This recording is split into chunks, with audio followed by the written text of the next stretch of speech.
যতক্ষণ পর্যন্ত 18 কোটি জনগণের ম্যান্ডেট আপনি নেন নাই, মানে নির্বাচন আপনি দেন নাই, কোথাও বসা দাঁড়ানো কথা বলার কোনো অধিকার নাই। এই সরকার আওয়ামী সরকার যেমন ছিল যে তাদের বিরুদ্ধে যদি কথা বলা হয় বা তারা পছন্দ করেন এমন কথা যদি বলা হয় তাহলে তাদেরকে তারা ব্ল্যাকলিস্ট করে দিত।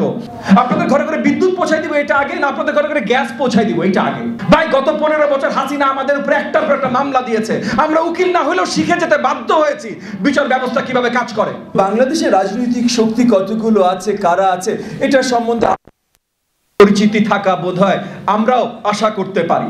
দ্বিতীয়ত, এগেন অনেকগুলো দলকেই তারা ডেকেছেন, প্রত্যেকটা দল যারা ডেকেছেন তারা কোনো না কোনো সময় গত 8 মাসে বলেছে আরো লম্বা সময় এই সরকারকে দেখতে চায়। বিএনপি ব্যতীত অন্য এমন কোন রাজনৈতিক দলকে তারা দাওয়াত জানায় নাই যারা বলেছে আমরা গণতন্ত্র দেখতে চাই, আমরা যত শীঘ্রই সম্ভব নির্বাচন দেখতে চাই।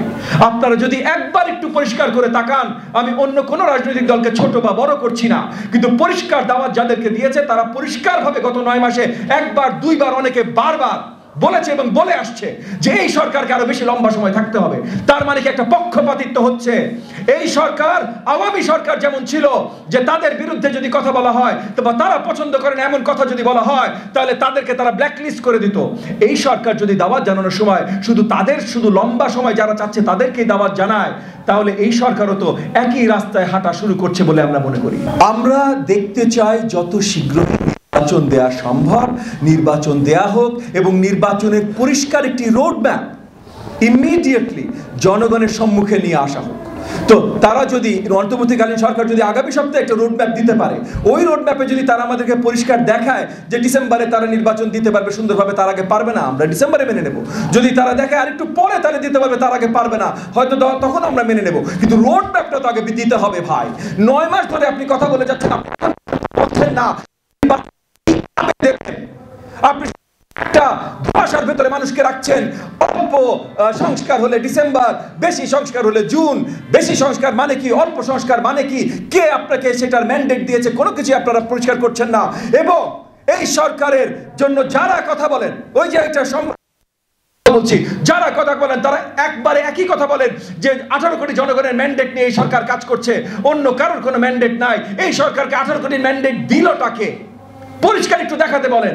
এই সরকারের উপদেষ্টা মণ্ডলীর যে সদস্যরা আছেন যারা বলছেন তাদেরকে ম্যান্ডেট আছে, প্লিজ আমার সাথে এসে বসতে বলেন বা আমাদের সাথে এসে বসতে বলেন, আপনাদের সামনে ক্যামেরা নিয়ে এসে দাঁড়ান। যদি প্রমাণ করতে পারে ভাই, তাহলে ওই মুহূর্তে তারা যবে নির্বাচন দিবেন আমরা সব মেনে নেব। কারণ নির্বাচন মানেই 18 কোটি জনগণের ম্যান্ডেট। যতক্ষণ পর্যন্ত 18 কোটি জনগণের ম্যান্ডেট আপনি নেন নাই, মানে নির্বাচন আপনি দেন নাই, ততক্ষণ পর্যন্ত কোনো কিছু করার আপনার কোনো ম্যান্ডেট নাই। জি দেখেন আমি আপনাকে একটা কথা বলি, আপনি যদি বলেন খাওয়া আগে না কাপড় পরা আগে, এটা কি আসলে কোনো রিজনেবল আলোচনা? এটার সাথে একটার সাথে আরেকটার কি সম্পর্ক? একটা সরকারের অনেকগুলো দায়িত্ব থাকে।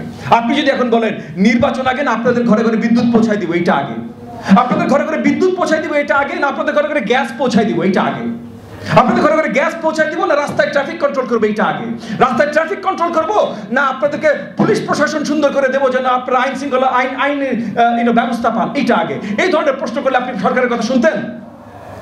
আপনি মানতেন? তাহলে এই কথাটা কেন মেনে নেন?